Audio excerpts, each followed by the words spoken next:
What's going on, guys? It's your boy Worthy Prince coming at you with another Infinity Kingdom video. And today, guys, we're going to be talking about lightning marches. Now, this is something which I really have enjoyed experimenting with inside Infinity Kingdom.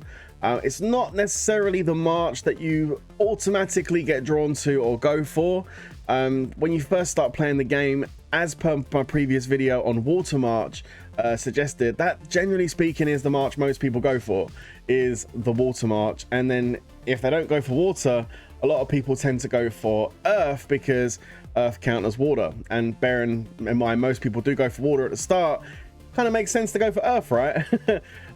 What I generally find is a lot of the people that are spending money in the game quite early on generally go for earth because Charles the Great is the first really amazing hero that becomes available that's quite more of the heavy pay to play side, more of a medium spend. So a lot of people who tend to put money in generally go for earth off the bat, and they could be a real pain to deal with, which is why sometimes lightning is an actual pretty good choice to go for.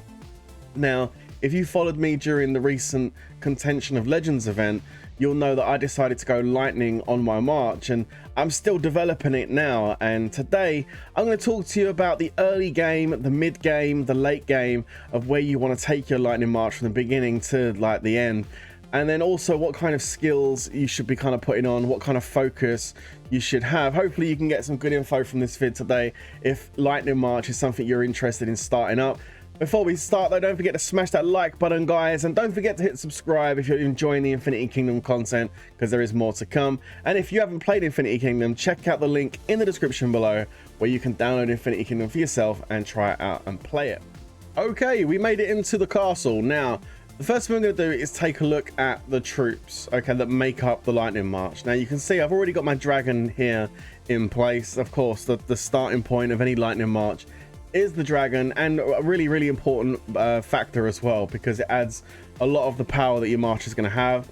The lightning dragon focuses all on damage. This is what the lightning team does in general. It's all about damage dealing, really fast, quick damage dealing against the opposite team. Before the enemy team can even get situated and get into a comfortable position, you're already destroying them, because lightning is all about quick flashes of power, and that's what we're going to try and go for on this march. So Tyrannus in straight away. You will unlock the lightning dragon as you generally proceed through the game, through the initial chronicle levels that you do when you start off. You'll get him through the story mode, and then you can start leveling him up. Now let's get into the Immortals. Now when you first start off, you're not going to want to go for some of these super strong ones initially. You go for ones which are more easily accessible. Now starting off with, you're definitely going to want to have something like Constance at the back line. Constance is really good Immortal. She actually removes debuffs from your team, which is great, you know, so it allows them to continue to do their damage, etc., without getting under too much strain from like negative spells, etc. So yeah, Constance is a really good one to have on the back line. And then another one which is really good at the starting point is Abayoji. He's kind of like Yi Song-gi, who's more of an upgraded version of Abayoji as far as I'm concerned. But Abayoji, solid backline archer Immortal, will do a good amount of damage to the enemy team. So Abayoji, absolutely my choice for when you first start off. Next, you're going to want to go for William Wallace. William Wallace is just a really good all-round Immortal for the front line. He's very tanky. He does a really good amount of damage. It's not really AoE damage with William Wallace. He'll kind of focus on one line, what's in front of him and what's behind. So that front squad and the back range, he'll hit, but not on the other side. But he will eventually go over there, obviously, when he kills his front squads in front of him. But ultimately, William Wallace, a real solid choice for your front line when you first start off. And then the other one you're going to want to go for when you first start off is going to be Richard the First. Richard the First, absolute monster at the front, really big, tanky Immortal. You're going to get him. You can get him actually from some of the in-game events. I've seen him in the arena. I've seen him in the 30-day sign-in sheet thing. I've seen him in all sorts of places. You to unlock him. Plus, you can get him in the or you can get him and other ones in the Hall of Immortals as well. But there's plenty of places to unlock Richard. He's not a difficult hero to unlock. And once you get him unlocked, start leveling him up. But this team right here you're looking at is what I would class as my like basic free to play, even just starting off. I think I want to do a lightning march. This is where you kind of would begin as you start off the team. Now, as you start progressing through the game, you're going through your well of time levels, you're starting to be able to level up, your march is getting stronger, you're starting to progress, your castle's developing a lot more, you're able to access more philosopher stones, you'll be able to do more sweeps. You're going to want to start switching some of these immortals out. Okay, so the first one that you're going to switch out will actually be Constance. Okay, she will come out because ultimately this team is to create damage. You want as much damage as possible taking place, so we're going to take out Constance, who's kind of a support immortal. She comes out, and then we bring in YSG, which is Yi Song-gi. Okay, Yi Song-gi comes in place of Constance. Now that is going to be huge. Once you bring Yi Song-gi in, the damage is going to increase like so much, and the speed rate in which you're going to take out your enemies is going to increase as well. So that's going to be your straight up swap, Constance for Yi Song-gi. All right, then we start looking at the front line immortals. Now, Richard the First, arguably, you could keep Richard the First. Some people do keep him as a frontliner. The one which most people switch out first is William Wallace, and William Wallace was the one that I switched out first as well. So we'll take William Wallace out as the next one that goes, and the one that goes in place of him is Peter the Great. Now, Peter the Great is one of the essential immortals for your lightning march. He is super strong, very fast attacking. We're going to get into the immortal in a moment and look at his special abilities. We'll say that for a moment, but he ultimately he's literally one of the backbone immortals for your lightning team. Okay, he's a straight up attack. He'll just do so much damage. And then Richard the First works well with Peter the Great, because Richard the First is kind of like the tanky immortal that kind of like takes all the brunt of everything, while Peter's just smashing things at the front. So ultimately, this team here is solid. This right now, you've got a decent lightning team when you're running these four. Okay, now something I decided to do, which again, you don't have to do it, but I did, was I ended up taking Richard the First out, sorry. And it's an optional point at this point, because them two frontliners will do you an absolute solid as far as your lightning team goes. Okay, but I decided to switch him out for El Cid. Now, I'll tell you why in a moment, but El Cid for me was the one I wanted. Now, just so you know, with El Cid, he doesn't really, he's not the easiest of immortals to level up, because he's not available in the Hall of Immortals. To get El Cid, you have to, let's just see if I can remember how to get him. To get El Cid, you have to go to not special bundles, daily deals. You have to purchase these 3 boxes here. And then you redeem the pearls, and you have to go down here and get El Cid fragments. Okay, from here, that's how you initially unlock him, and you can keep getting medals that way daily if you want to. And then the only other way his medals come out are through the marketplace. Okay, which a lot of immortals are in here anyway.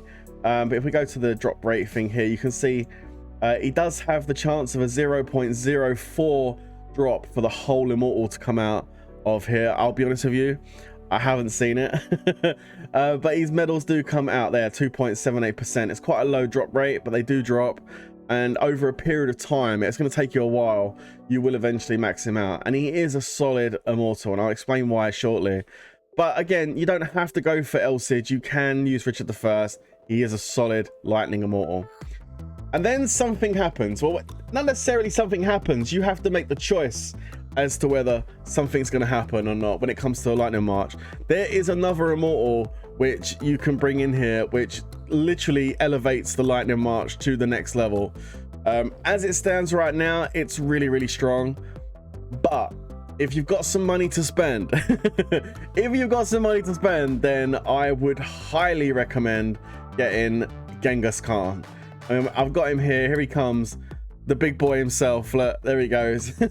Put Genghis Khan is an absolute monster. Like, the damage this guy does is on another level.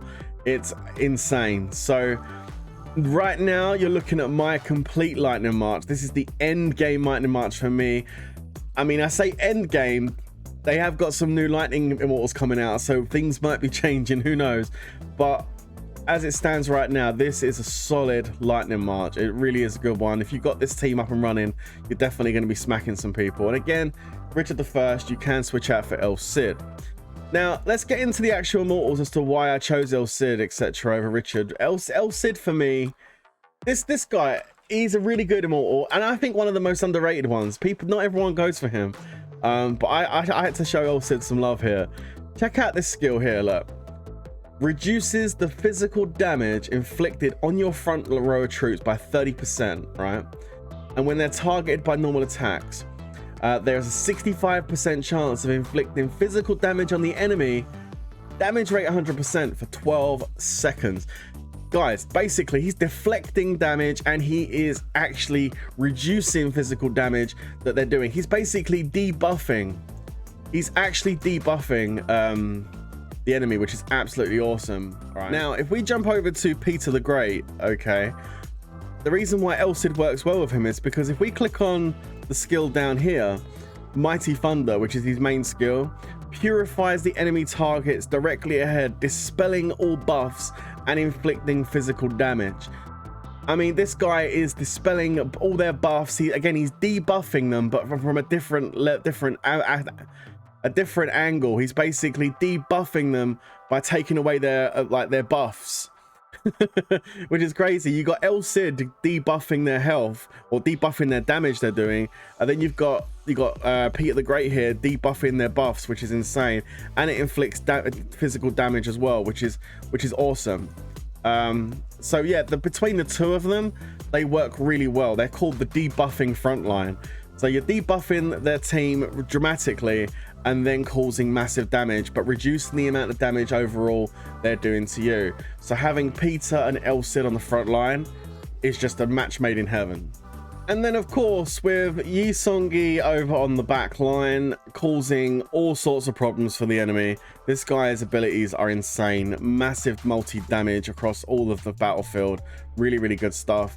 And then just taking it to the next level is Genghis Khan.